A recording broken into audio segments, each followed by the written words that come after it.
Buongiorno, buon pomeriggio, e buonasera, Lazio world. Welcome to our instant reaction pod. Consider this your stoppage time as we're here to review match day one of Europa League between Dynamo Kyiv and Lazio. I'm your host, Sean McIntosh, joined by my good friend and guest, Stevie. Stevie, it's good to see you, my friend. It's been a while, but I'm feeling good. How are you feeling? I mean, we always deliver on Thursdays away, don't we?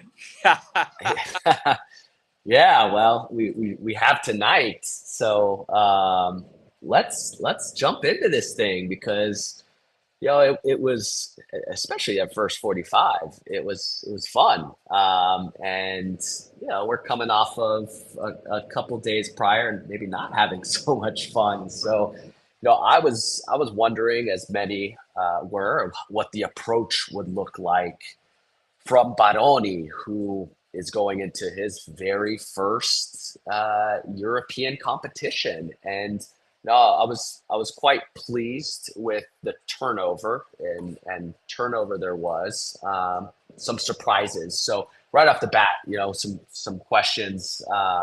Provedel in net, I thought was a bit of a head scratcher, to be honest, to see so much turnover, but Mandas to not be inserted.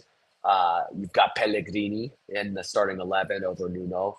So nice to see our boy Pellegrini in there. Vecino, Spelling, Gendouzi.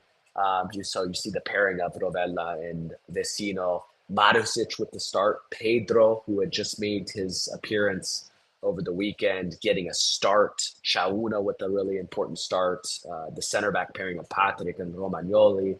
And then Dele Bashiru, we finally see the return of him, and sitting just behind Dia. So what were your initial impressions of that starting 11?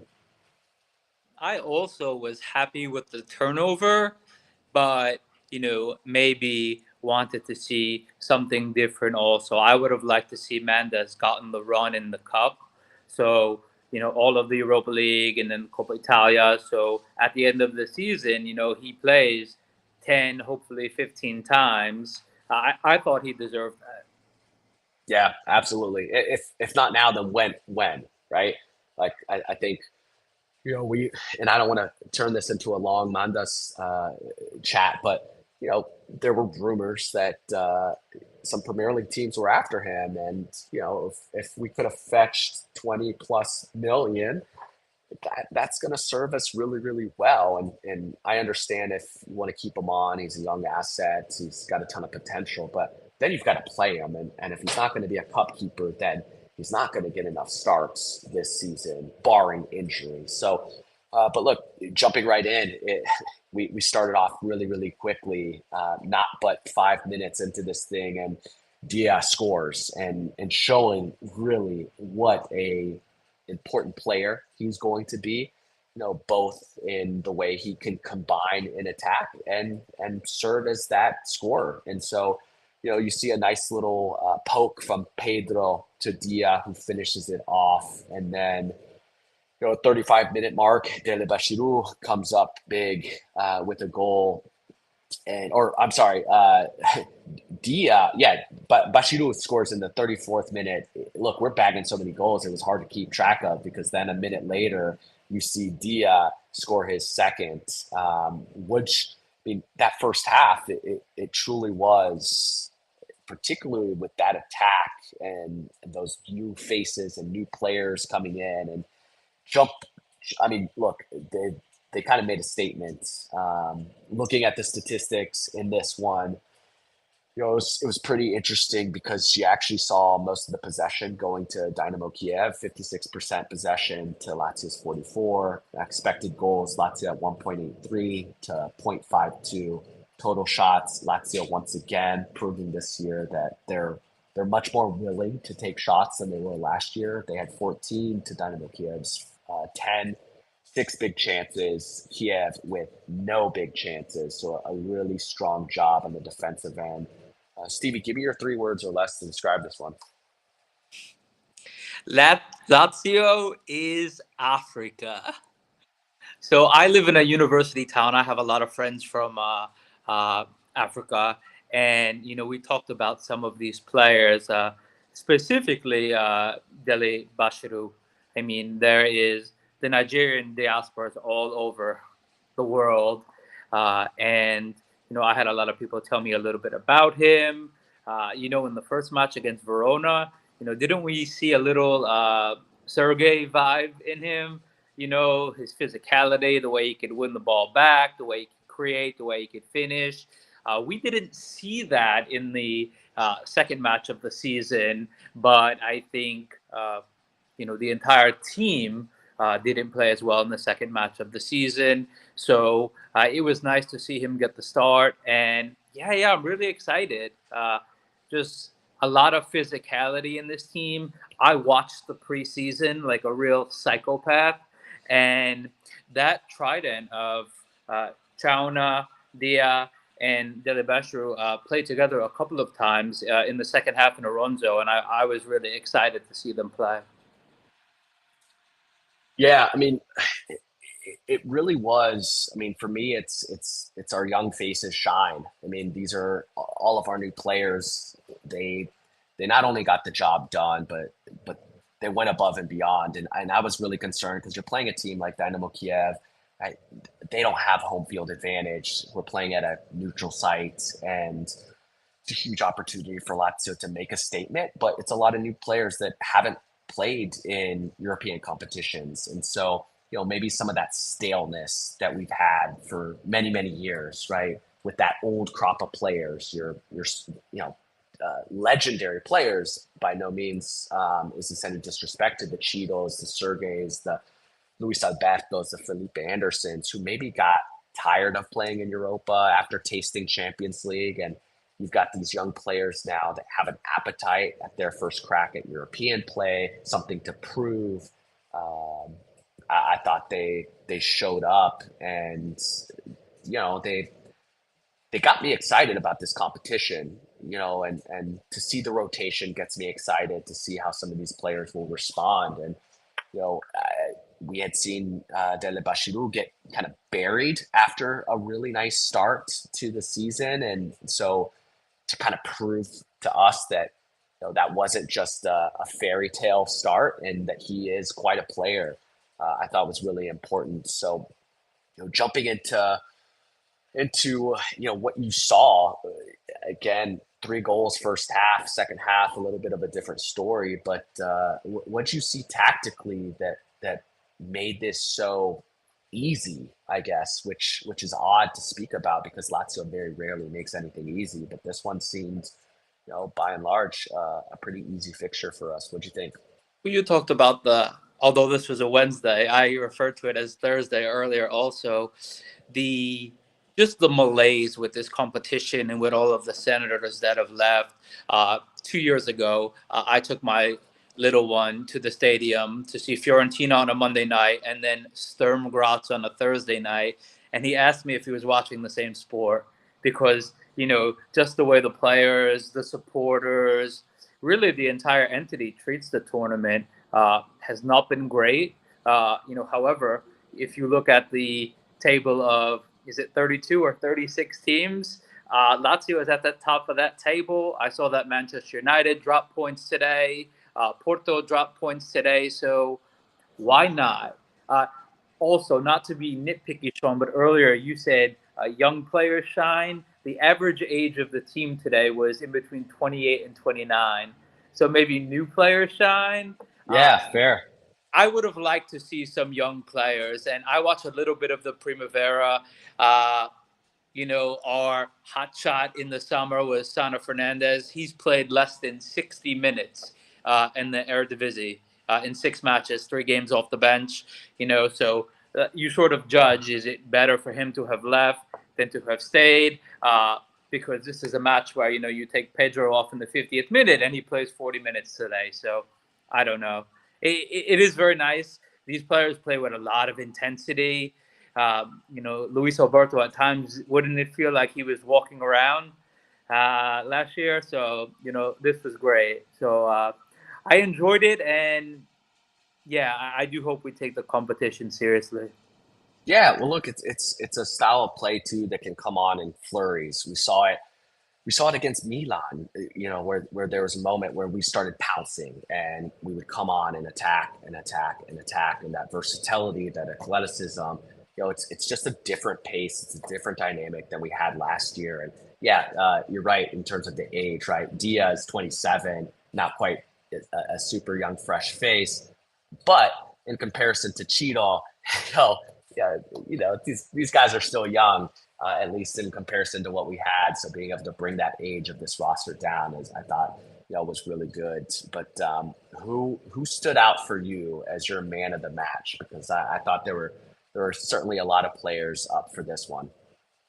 I am going to select Dele Bashiro. Uh, I hope that I select him a lot this season, more than I know how to pronounce it. To be honest, I was calling him Fisayo at the beginning because that's much easier. I'm not one that usually looks at the statistics, but I did go on to SofaScore because I was having a hard time thinking who's Arbidone going to be because everybody seemed to be, on the up and up. But he had 100% passing accuracy as a 10, a goal, an assist. I think you can give it to Dia, but I'll go for him.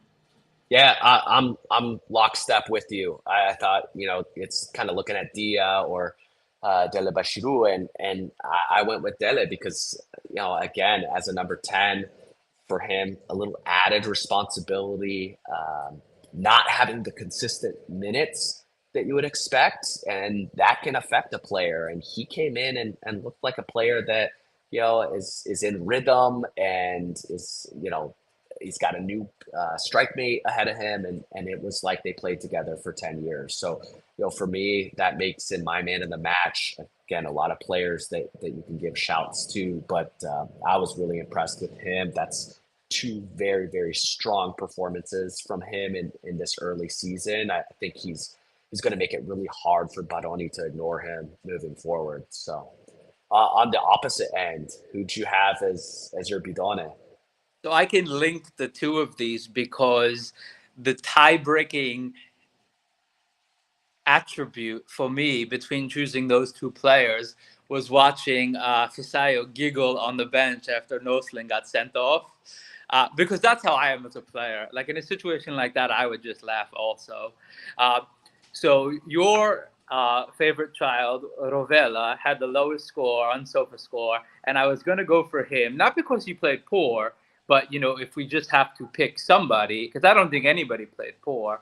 Uh, I would have gone for him. He lost out on a couple of duels, lost the ball a couple of times, but you cannot come on this match for 3 minutes when you're not playing regularly. Now is an opportunity for you to stake your claim and to do something silly like that. It's funny because before this match, after watching the match on the weekend, I thought, man, Tati's a real bastard, and I love that about him. And maybe that's stereotypical for players from Argentina and Uruguay and that part of the world, but to me, I love that about Tati. And if you watched in the preseason, Northland was the player that was signing everybody's shirts, making the team bus wait so he could take pictures with everybody. And he seems like a really nice fella. And I thought to myself, he really needs to be more of a bastard because, what we saw on Sunday was that we were missing Castellanos. And for him to do that, I don't know. Maybe I was wrong. Maybe he should go back to just being a nice. It was just silly, especially in a tournament where he probably will have an opportunity to play more. Yeah, I mean, silly is an understatement. And he's, again, you and I on the same page. He was my bidone, and he made it really easy for today's selection because outside of that, it would have been really hard to find a player worthy of this award. Because I think I looked at Marusic had a couple turnovers. He had a silly one early in the match. 22nd minute, I thought he was holding on to the ball a little too long, and then gets pickpocketed. But nothing. Nothing outlandish from anybody.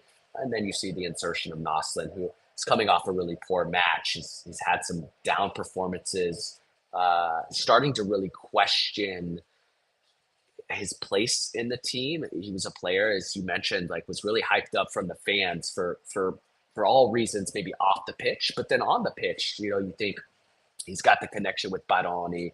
He was really impactful at Verona. He knows the league a little bit. Young player, versatile, dynamic, and has looked sharp in some moments. And, it just hasn't been clicking the past couple of games. And in a tournament where oh, truly an opportunity for some of these guys to come in and make a name for themselves. And, I mean, I go back to thinking about that Simpsons meme. He enters and he exits immediately, and that's what he did today. And we were fortunate that we were up 3-0. We were fortunate that Dynamo Kyiv was at a red card as well.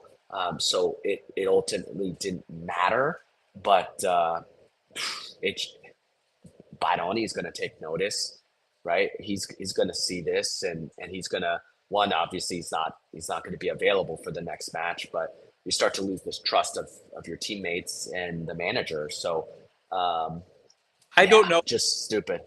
rules and regulations in the tournament, but I think you can potentially miss more than one match for a straight red card.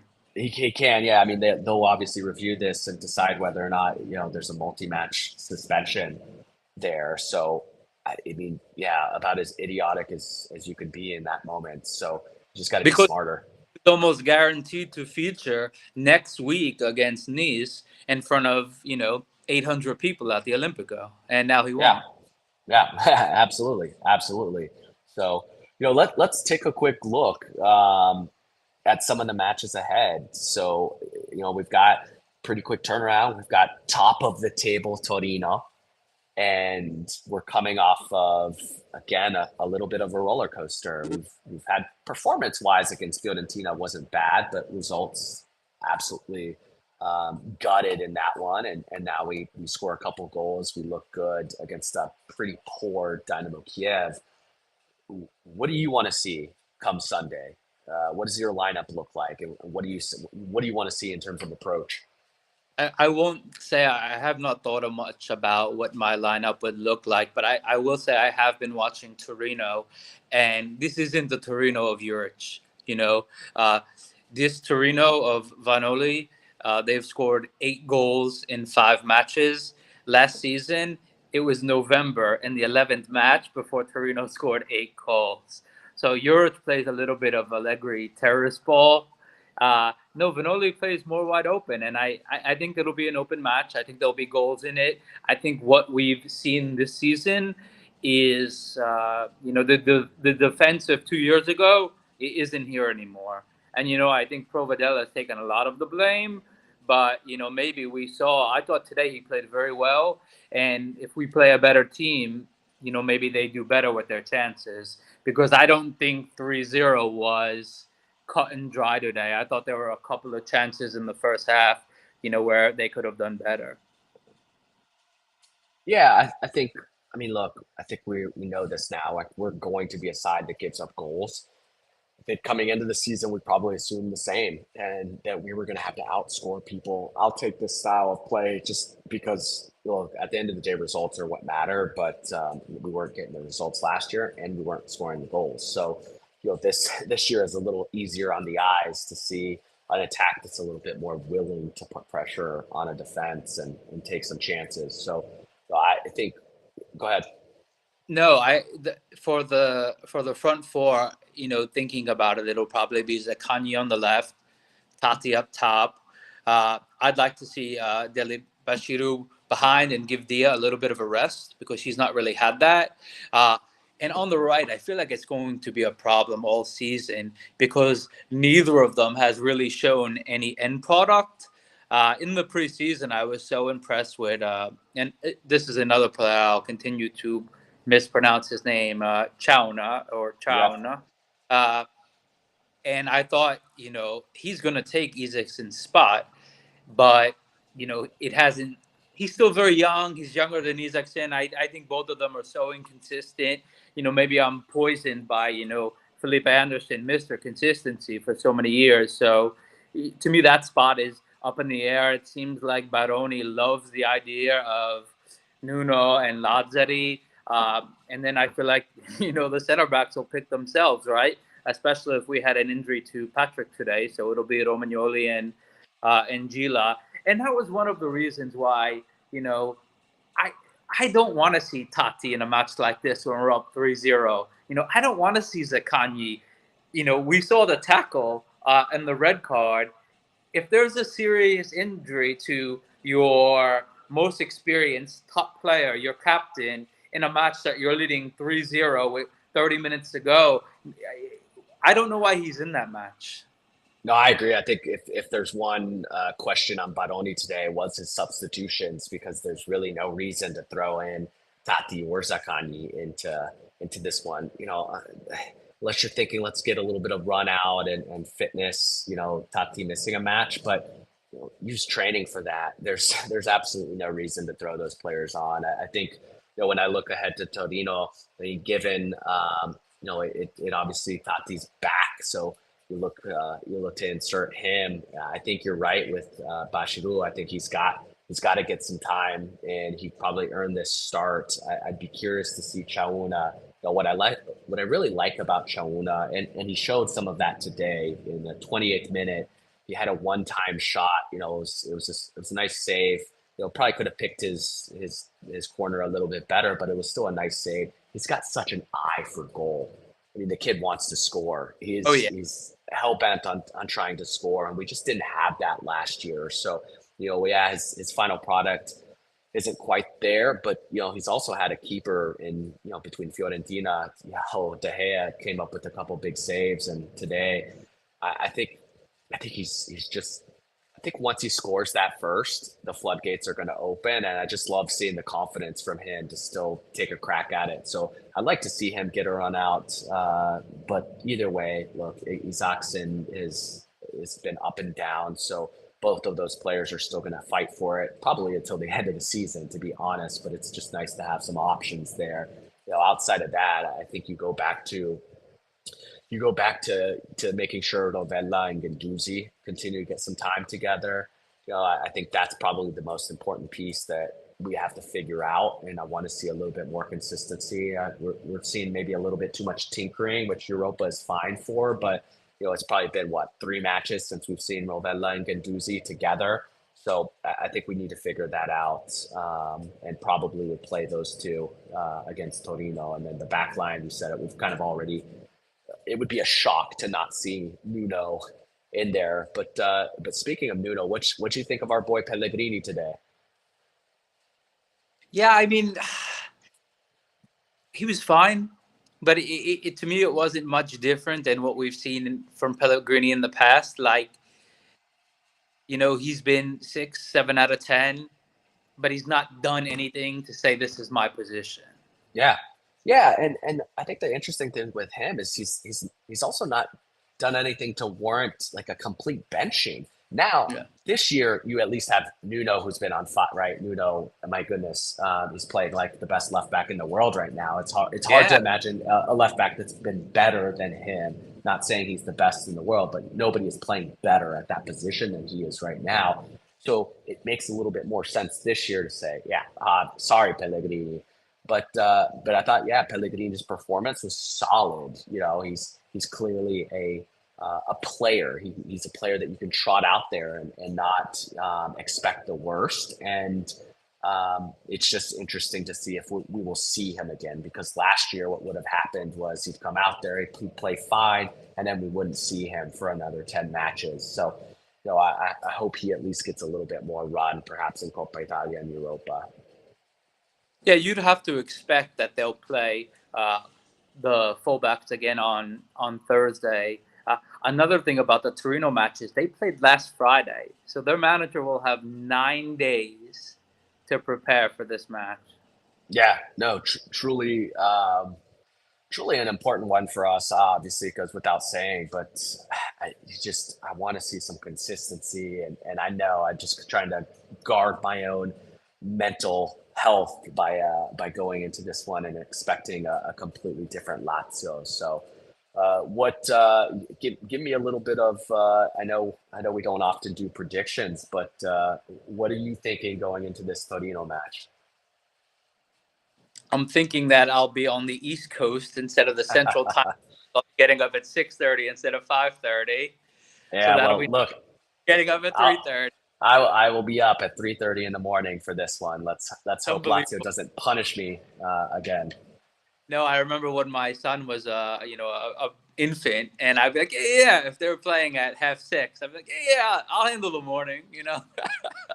Yeah, uh, my prediction will be 2-2 because they've conceded goals, we concede goals.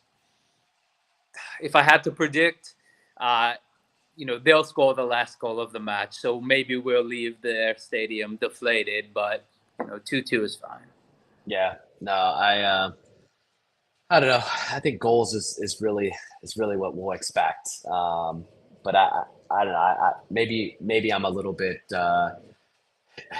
drunk off the Kool-Aid of what I saw from Lazio today. So I think a 3-2 victory, lots of Okay. goals. I think you're going to see some consistency in attack. So that's just me being extra hopeful and positive. But Stevie, it's good seeing you. Good chatting with you. Always better after 3 points. Win, lose or draw, Champions League or Europa. Sempre forza.